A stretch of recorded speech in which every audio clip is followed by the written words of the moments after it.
नमस्कार।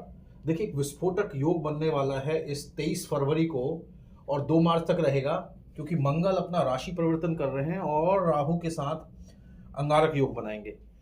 अब क्योंकि अंगारक योग बनता रहता है तो इस बार ऐसा खास क्या है? देखिए, इसमें 2 या 3 ऐसी चीजें हैं जो आपको समझनी है और 3 राशियां बताऊंगा जिनको सबसे ज्यादा सावधान रहने की जरूरत है। क्यों? क्योंकि पंचग्रही योग यहाँ बन जाएगा।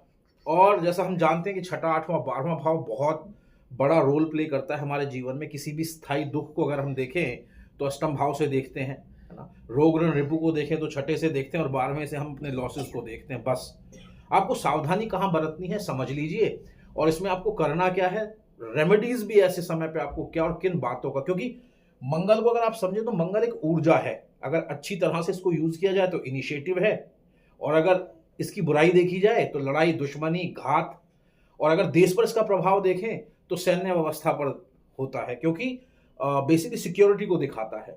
तो ऐसे टाइम पे आप देखेंगे आगजनी की घटनाएं बहुत देखेंगे इस देश में। इस टाइम पे एक्सीडेंट्स होने की संभावना बढ़ जाएंगी।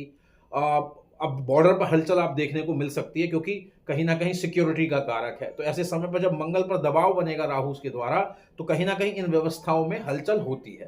ठीक है, अब समझ लीजिए, सबसे पहले मैं बताता हूं कर्क राशि के लिए यह आपके अष्टम भाव में बन रहा है।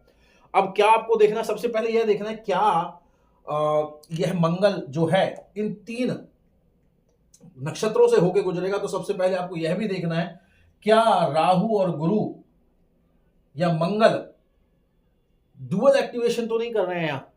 अब आप इसमें देखें तो कहीं ना कहीं आप पाएंगे यहाँ छठे भाव में आपके गुरु की राशि है। तो अब क्या यहां पर बन जाता है, छठा आठवां दोनों भाव एक्टिवेट हो जाते हैं।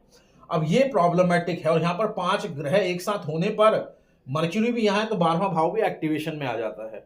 अब जब ये तीनों भाव एक साथ एक्टिवेशन में होते हैं सिर्फ अच्छा नहीं माना जाता। अब आपको क्या करना है, सबसे बड़ी बात यह है कि यहाँ आपको कमर से नीचे चोट लगने की संभावना बन जाती है। यहां पर कोई बड़ी इन्वेस्टमेंट इस समय में कर रहे हैं तो उसको बिल्कुल टाल दीजिए। ठीक है, बहुत बहुत इंपॉर्टेंट है आपके लिए। और अगर मान लीजिए यहाँ कोई सर्जरी या कोई प्रॉब्लम डॉक्टर ने आपको बताया, यहाँ कोई हेल्थ कॉम्प्लिकेशन होता है, तुरंत आप उसको चेक करवाना है, डिले नहीं करना है। ये बहुत इंपॉर्टेंट है आपके लिए। ठीक है, उसके अलावा क्योंकि यहां पर इस समय में, इसलिए मैं कह रहा हूं कि भाई नेगेटिव ही बोल रहे हैं, नेगेटिव इसलिए क्योंकि इस समय में 2 ग्रहण भी पड़ने वाले हैं। और यहां पर सूर्य के साथ अगर देखें तो राहु ऑलरेडी ग्रहण दोष बना के बैठे हैं। तो यह आपके लिए नहीं है सिर्फ 6, 8वें और 12वें भाव का मैं बता रहा हूं, और घर में भी इसका अलग तरह का नेगेटिव, वहां पर पॉजिटिव भी हो सकता है। जिसके 11वें भाव में बन रहे हैं तो वहां कमाई की संभावनाओं को भी बढ़ा देंगे। लेकिन यहां पर अष्टम में आपको सावधान रहने की जरूरत है, और आपको करना क्या है हम अंत में बता देंगे, वीडियो पर बने रहें। अब दूसरी राशि में बताऊं तो वो है आपकी कन्या। कन्या में कहा, छठे भाव में बन जाएगा। तो सबसे ज्यादा आपको ध्यान किन बातों का रखना है, रोग, ऋण और रिपु। तो रोग अगर कोई यहां उभर के आ जाए तो उसको हल्के में नहीं लेना है, बड़ा नुकसान कर जाएगा।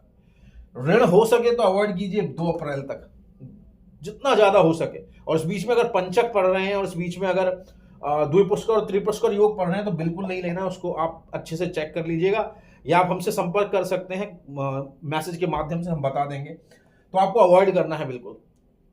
और रोग, ऋण और रिपु। रिपु का मतलब होता है शत्रु।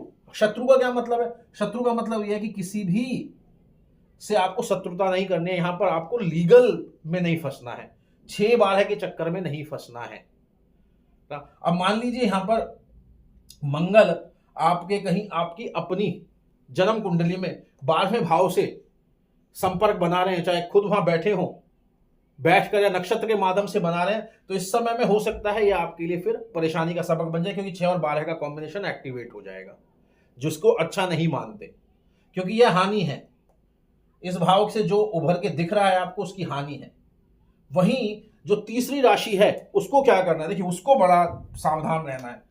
वो है हमारी मीन राशि। क्यों मीन राशि? क्योंकि उनके 11वें भाव में यह 5 ग्रह होंगे। ग्रहण दोष तो होगा ही, और 11वां भाव हमारे ट्रैवल का है। तो अगर आपका कोई ट्रैवल हो, फॉरेन ट्रैवल कर रहे हैं, आप हवाई यात्रा कर रहे हैं, तो आपको, क्योंकि ये एरी साइन भी है, अगर आप देखें तो यह एरी साइन है। एरी साइन का मतलब क्या है, एरी साइन का मतलब यह है कि हवा। तो इसलिए आप अगर आप बाय फ्लाइट ट्रैवल आपका कोई प्लान हो, तो मैं तो यही कहूंगा कि आप यहां पर इसको हो सके तो स्थगित कर दीजिए। ठीक है, और कोशिश कीजिए यहाँ पर कोई भी आप लीगल कॉम्प्लिकेशन में ना फंसे, क्योंकि छठा भी एक्टिवेट हो जाएगा, चाहे दृष्टि के माध्यम से बोलें, चाहे आप उसको 12वां भाव तो एक्टिवेशन में है ही है आपका, ठीक है। तो आपको यहाँ ध्यान रखना। अब सबसे बड़ी बात क्या है यहाँ पे, सबसे बड़ी बात यह है कि हमें इन तीनों ग्रहों का भी देखना है, क्या छठे 8वें 12वें से कॉम्बिनेशन बना रहे हैं। अगर बना रहे हैं तो ये और थोड़ा सा परेशानी वाला हो जाता है। बट हमें अब जो एनर्जी है मंगल और राहु की, कैसे उसको इस्तेमाल करें। तो मंगल सिर्फ एक एनर्जी है, अब उस एनर्जी को हम कैसे इस्तेमाल कर सकते हैं हमारे ऊपर। सबसे पहले तो आपको जो कॉमनली, एक तो गुस्से का त्याग करना है इसके बीच में। कोई भी इंपल्सिव डिसीजन नहीं लेना है, आपको नुकसान करेगा। गुस्से में कोई डिसीजन ना लें। दूसरा, इन्फ्लेमेशन से बचना है। इस टाइम पर अपनी मेडिटेशन बहुत करना है और अपना वाटर इनटेक बढ़ा दीजिए। ज्यादा से ज्यादा कोशिश कीजिए, जब रात को चंद्रमा निकल जाता है, चंद्रमा के नीचे आधा 1 घंटे वॉक करने का, ऐसा कोशिश कीजिए। पानी को मैंने एक और उपाय बताया था, पानी को सिप सिप करके पीजिए, एक बॉटल में भर के लीजिए, पूरे दिन आप उसको एक एक घूट घूट करके पीना है। उसके अलावा हनुमान जी का हनुमान चालीसा आप कर सकते हैं। कब करना है? जब सूर्योदय होता है और लाल सूर्य होता है, उसके सामने खड़े होकर आप हनुमान चालीसा करें, इससे आपकी रक्षा होगी। और लग्नेश का मंत्र, जैसे कर्क वालों को अपने लग्न के मालिक, लग्न का अधिपति कौन है, यहां पर हम राशि से लें तो राशि का अधिपति कौन है? चंद्रमा। ओम सोम सोमाय नमः का जाप करें।